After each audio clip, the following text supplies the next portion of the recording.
What's going on, everybody? Welcome to November. We are starting up November's podcasting with me. So here's the thing. As we get into November, we are celebrating November 3rd would be 1 year in podcasting. Can you believe it? Wednesday is 1 year in podcasting. I am so excited. We have over 1,400 downloads in the year, and we're sitting at right now. This makes don't give me the line. 30 something episodes. Yeah, we're all over the place. But this is season 3, guys. We are in our season 3, and I am kicking off your November month. And so you got to get some great things this November. Last November we talked about self-worth and what self-worth is and what self-worth is about when it comes down to women. And you heard me talk about myself. I had 3 other wonderful friends who came on and gave their word about them. That's amazing, right? Because it takes a lot to be just vulnerable like that. So what has happened in 365 days? Well, we have done a lot of things during 65 days. So I am here to talk to you guys about me. So I came out with my book. I am, I'm an author now, guys. Can y'all believe it? I'm an author now. So being an author is such a great but humbling experience, because here's the thing. It ain't just about writing books. This book is literally about me and my livelihood and everything else. So we did the book Authentic Transparency, if you guys can see that, Forgiveness to Freedom. And so we started a brand, I Am Forgiveness to Freedom, as well. And in this book, let me say something, Authentic Transparency, I am talking about everything. I let it out, literally let it out. And so we have sold over 400 copies. So I'm really excited and geeked about that. But the book is very transparent about who I am, what I am, and what I was. And, my biggest thing is just, incorporating people to understand the forgiveness and being able to be free from all of that. And that's one of the things that I did. Putting it all out there. It took a lot. I won't even lie. Last November, it was a lot going on between November, December, when I came down to editing this book, talking about who I was, who I am, what I'm doing. And it really took a lot out of me. However, though, it was worth taking out of me. I won't even lie. It really opened my mind up to some things about life and myself that I really wasn't tracking, So it was a lot of growth writing this. I tell you, you can write a lot about a lot of things. However, to write so much detail about yourself is huge. And I had to be truly honest. I had to be ready to get it out. Okay.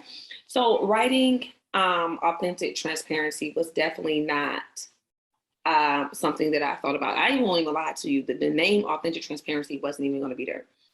So as we kicking off November, and we're kicking off self-love as well. So we're going to cover a couple of things in November. As you guys know, last year we talked about lung cancer awareness with Julian Fletcher, who was 27 years old, battling lung cancer. Unfortunately, he passed last December, right before New Year's.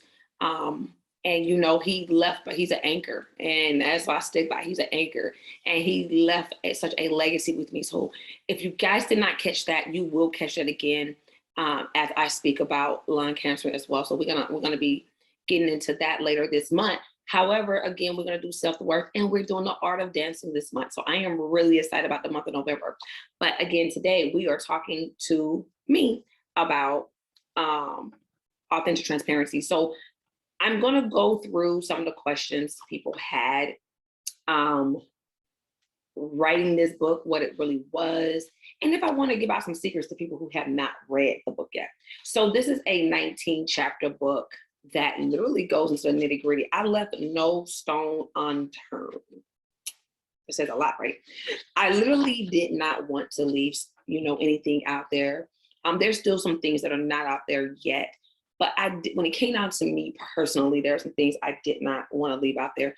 I wanted to make sure you knew, because this way you understood my challenge and everything I had to go through to get to this point. And so I have no regrets writing the book. So that was one question was, did I have regrets writing the book? Absolutely not. No regrets writing the book. It was beneficial. It was definitely heart tugging. I won't even lie, I still like read and go, what? I said that? Yeah, I still do. So I'm just gonna, like I said, answer some questions. So one of the biggest things, the first chapter in the book is called Foundation, and that is for a reason. The crazy part about it is you got to have a foundation for everything. You have to. And so I have my foundation, and the first chapter being about foundation was very important. And I'm gonna tell y'all, this was nothing but God, because I think I changed the names of titles plenty of times. But foundation was definitely the start, because at the end of the day, you got to have a foundation. You got to have a foundation to build on. I see foundation, and what we stand on is like a home, and you got to have that piece. And so I really had to have that in order to have an understanding of my house. And at one point in my life, I had to completely destroy the home and rebuild it. God had to do some work on me on that. So,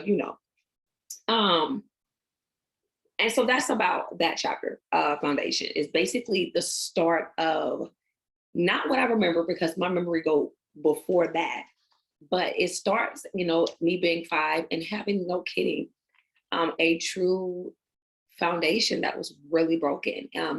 Chapter 1 introduces my mother, my mother's rage, and some other things about my mom. And so I end it as I'm talking about chapter 2, which is child's fear. And I talk about the fear that I literally have. I felt like I was in jail. I felt like I had a lot of things going on. And for me, that was very important for me to have placed out there, despite, how I felt about things. Chapter 2 and chapter 3, we talk about a child's fear. And I talk about just being fearful of the things that are going on in my life. And I'm giving you the details of the fear. It was definitely detrimental, to a lot that I had going on. And then in chapter 3, we'll talk about fear not. And so part of the fear not is actually, it put a smile on my face to a point, because it starts my love. It doesn't start my love for music. It just helps me recognize my love for music at that time, singing and music. I love music. I love dancing. I love all those things. So I started singing in church when I was a little bit girl. And so that's where Fear Not come to play, because that's actually the very first song I sang in church. Fear not, for I am with you. And so in the story, I talk about this little girl with these big smile, missing a couple of teeth. And this is when my love for the color purple came to play, because the robes, the seating in the church. I was a very small church in a country area somewhere. And I talk about in that chapter, watching my mother get baptized and what it did for me, and how I really had to adapt to some things with the understanding when it came out of church and God and baptism. I was confused. I was like, wait, but you got baptized and you rude. But again, you got to read it to see the transition of that. And so it was a really big transition for me at that time, singing that song. And at that time, not realizing what I'm singing. See that? Not realizing what I'm singing. And so then we get into chapter 4, which is, for those who have the book, know, chapter 4 has a disclaimer in the front. It's a trigger disclaimer. And the chapter is called 7. So I really get into that as we speak about molestation and rape. And it's very graphic, it's very detailed. I talk about my innocence being taken. The crazy part, that was actually the original title of it was Innocent Stricken. And God laid it on my heart when it came back from editing and was like, change it and make it short and simple. And I was like, okay. And I was like, well, what am I naming it? And he was like, 7. And so 7 has a different multitude of meanings. For me, it's completion. And so writing that one was literally one of the hardest things to write, because I'm freeing myself, because nobody's really ever heard the story outside my mother. And so writing it actually gave me the opportunity to just be honest and say how I felt. And I did. I put it out there.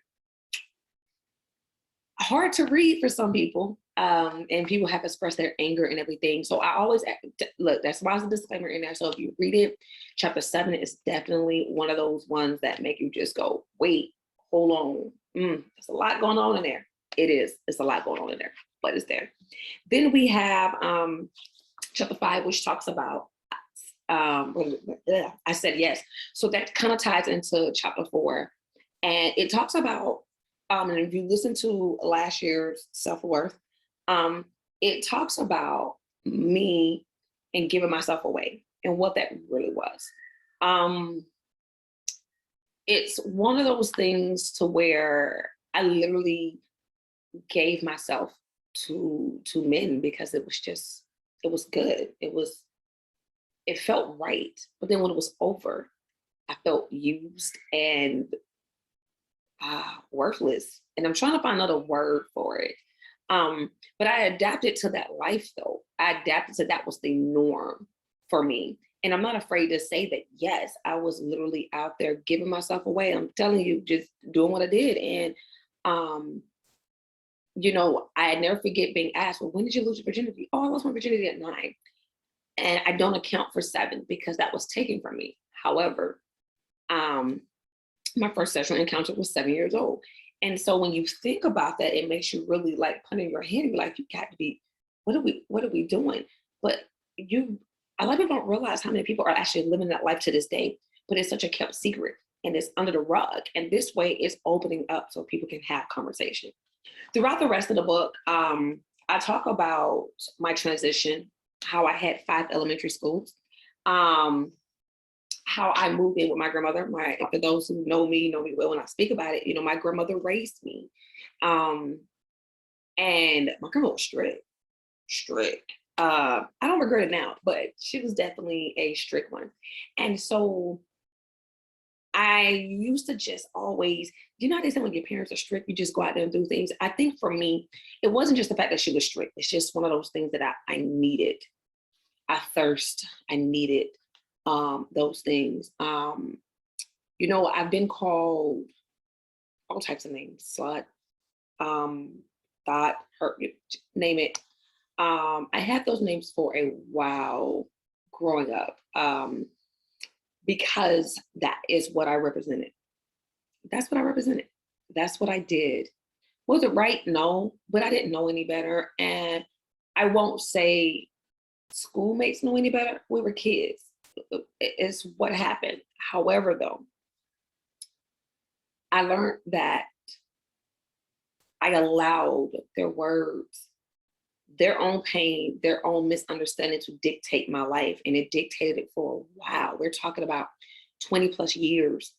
I allowed all of those things to dictate me to where, and I talk about it in the book, I was suicidal. I'm talking about taking razor blades at the age of 10 years old and cutting myself, hoping one day I was going to hit that artery. Just one day. I didn't know much about, the body as far as like artery and what to cut, which way to cut, but I did. And that's what I knew. So that's what I did. And was it worth it? No, it was a learning experience though. And so it was one of the things to where I used to write notes to myself that said I was ugly, that I was stupid. Because by the time I got to my grandmother, I could not really read and I could not do math.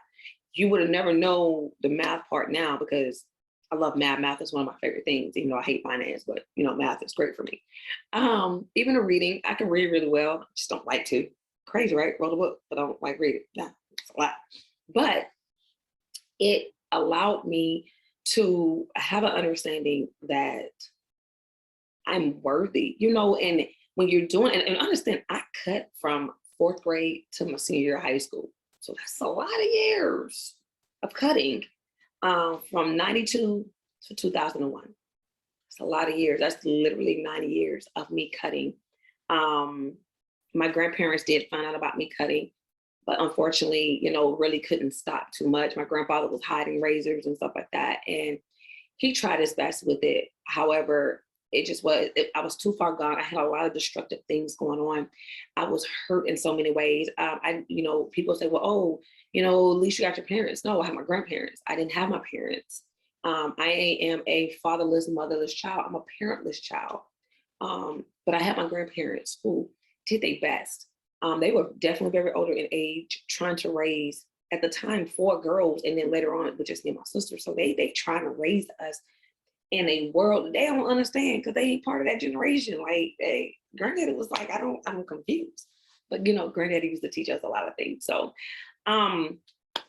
yeah, that was definitely, and in the book, we get into the forgiveness end of it. I can't tell you all these things without giving you, what really took place next. And, one of the biggest things that took place was definitely a conversation with my mother. As I desired to be a mom myself, I went through a lot of struggles, infertility. I just understand why I couldn't get pregnant. And so God had to remind me of a lot of things. And I had to learn a time and place for everything. And I had to learn that denial wasn't a delay wasn't a denial. And I had to learn that. Hardest thing to learn, but I had to learn that. Was it worth the learning? Absolutely. When I look at it now, it was absolutely worth the learning. I learned that delayed but not denied. And so having a conversation with my mother released me from the pain that I had carried. I even forgave the man that absolutely destroyed my life. And the two men that absolutely destroyed my life. I'm very blunt about it. I'm open about it. The one who took every bit of innocence that I had, that destroyed me. And then my actual biological dad. I had to learn how to forgive everybody across the board. My mother, my grandparents, even though they really didn't do anything wrong, they was trying to raise me. So the forgiveness for that end was a little different. I used to be like, well, I hate y'all because y'all won't let me do such and such. Now as an adult, I get it. I get it. Trust me, I get it.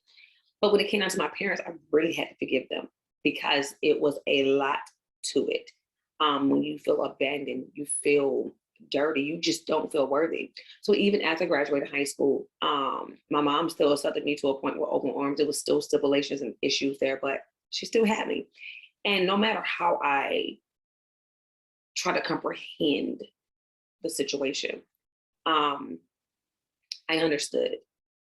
To this day, I don't regret anything I've done. To say it like that, I don't regret anything I've done. I did what I did. I had to do what I had to do. And guess what? Look where I'm at today. Never in my life thinking I would be a business owner. I own homes. To be in a position now to where an author, a mentor, a life coach, speaking and doing the things that was done to me and helping people get through it. One of the biggest things in this book was one of the end chapters where I talk about, all the chapters mean something to me. So let me just say that. But chapter 18 is absolutely the chapter for me. Birth and forgiveness. That chapter really, and I read that chapter at my book lunch. But that chapter really did something to me because it was me birthing my daughter, but at the same time, remembering my mother. And so I wrote chapter 17, my apologies. Speaking with my mother about my IVF journey and everything was just absolutely. So I'm gonna read to you the part that I read at my book lunch. If you have a book, it is chapter 17, I'm sorry. Chapter 17, and it's called Final Goodbye. It is the story I read to my mother. So here's the reason why this chapter is also very big for me. So this is the month where we found out that we were having our daughter Janae. We did IVF. So I actually did the transfer on that Monday, the 4th of November. So that's going to be 8 years here soon. Wow. The 4th of November, we did the transfer. The 13th of November is when I found out we was pregnant with our daughter. And our numbers was 20, it was 201. And that's very significant. If you read the book, you'll see why the number 201 was very significant. However, 2 weeks later is when I got a drastic phone call, and I speak about it in my book, my mother, it was the day after Thanksgiving. And I got the call that she was in the hospital. And we found out shortly after that she had lung cancer. So November is also lung cancer month. So I am a huge, huge advocate for lung cancer. I stand by it. So I am, and I'm tearing up as I'm thinking about it. So this part that I'm going to read you is very near to dear to me because this is actually, it's called Final Goodbye. It is literally when I said goodbye to my mother. And the reason why it is so important because it was the moment of transparency. It really was. It was a reality at that point. And so every time I think of this part, I read it because November to January was definitely difficult months for me. We're talking about dang near 60 days of the emotions. And mind you, I was pregnant. And the reason why it's so important for me because me and my mother had a very long conversation April 2013. And we was literally back on track. I'll never forget it, April 2013. Well, my mom passed January of 2014. I was allowed to have my mother for 9 months. And let me tell you, a woman is pregnant for 9 months. And it was very, very important for me that I acknowledge the 9 months my mother mothered me. I needed it. And so what people don't understand from me, in my years, by the time my mother had passed, I was 31 at that time. So we're talking about 31 years that I just felt abandoned. But the last 9 months were absolutely everything to me. So,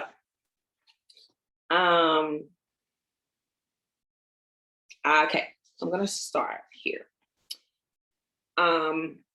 Monday was the last day I was in town for this trip. By this time, cancer had spread, and all they could do was make her comfortable. She knew when to ask me to be home to see her because she knew what was about to take place. That Monday evening, we spent some hours together, just me and her. We talked and laughed, but as the hour went by, the talking and laughing decreased. As her pain increased, I prayed for her, gave her gentle touches, and just told her how much I loved her. It felt so good. I knew in my spirit that this was the last time I would do this. Keeping with the smile for her, and she told me I need to go and get my rest. She mouthed how beautiful I was and how grown up I've become, expressing how proud she was, touching my stomach and asking do we have a name and what I thought we were having. I told her I know it's a girl, even though we haven't had the appointment yet, and we wanted to name her Janae Ann. Ann being both her middle name and my mother-in-law's middle name. She giggled and kept rubbing my stomach. She looked and I could see the glitter in her eyes. It sparkled like a star, and I couldn't help but stare. My mother said the most powerful words to me I won't forget. I will watch her till she comes home. She will be fine. It was more, but she was mouthing her words and in pain. I made out what she was trying to say. I kissed her hand and embraced her words. My heart filled with tears, but I wouldn't let them fall. Mom looked me in my face and in so many words told me to let her go. All I could do was shake my head yes and be okay with it. This was the last time I would see her alive, last time I would kiss her cheek, last time for her to touch, and the last time she would tell me she loved me. That broke my heart to pieces. I gave her the longest kiss I could give. She didn't say goodnight, but she said goodbye. I told Mom how I loved her and always will. As I walked out, the nurse hugged me in the hallway. For me, that sealed it, and I knew for sure I wouldn't see her again. The nurses was remarkable. She told me that she would take care of my mom for me. The hug the nurse gave me said it was okay for me to cry. Sorry, guys, I'm crying now, trying to read. But before it got worse, I thanked her again. I walked to my car and cried like a baby. I cried so hard because I didn't know what to do or how to feel. I was hurting and I just wanted to go home. Real talk, I just wanted my mom. It took me a long time to get home that Tuesday as the weather was bad with snow. Flights were delayed and diverted a couple of times. During the flight home, I had a lot of thoughts of why my child that I'm carrying won't meet her grandmother, why my mom has to die. I went home and I went back to work trying to stay focused.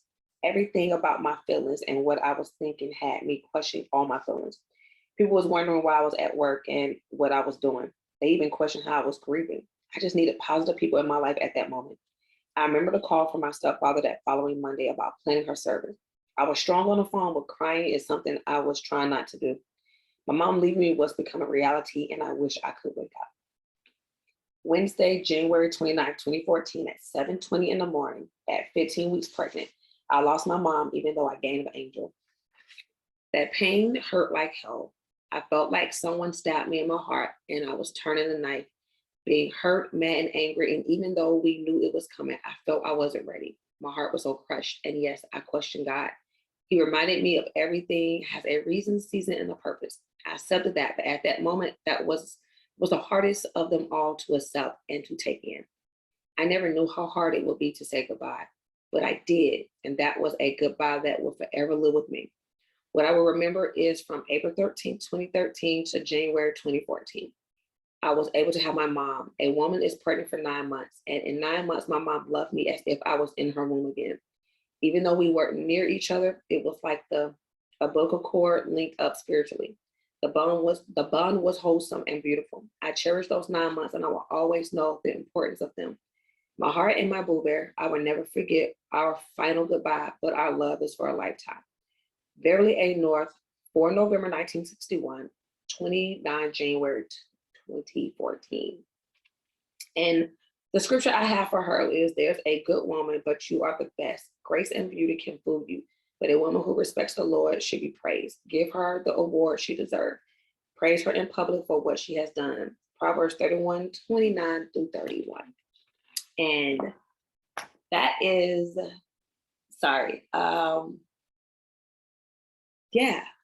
is the concept of my mom. And so as we're celebrating November, I ask you to remember those who are less fortunate. Remember those who are going through. Remember those who are, dealing with cancer and those things. We have no control of that. Besides, we can control our mouth. I miss my mother wholeheartedly. And usually, the months are definitely hard, but I take pride in knowing that that woman loved every bit of me, and I can never repay her for that. But as you heard me read, I got my mom for 9 months, and it was like the vocal cord was attached again. And so that stands out to me every day. Take this time to love and cherish. Take this time to understand that God has something for you. This book means a lot to me, not just because I wrote it, but because it's everything about me. And I can read my change. I can read my transition. I can read how I grew up. That for me is powerful, is how I grew up. I'm a grown up now. However, again, I'm going to forever miss that woman. And as I celebrate November, I won't, her name still rings. Her name would not be in vain. So as we get into this month, again, remember that there's power in the tongue. There's power in how we speak. There's power in how we do things, okay? There's power in how we move about our life. There's power in our words. I want you to remember that as you go on about your day, there is power. They're strong, all right? You guys have a blessed and highly favored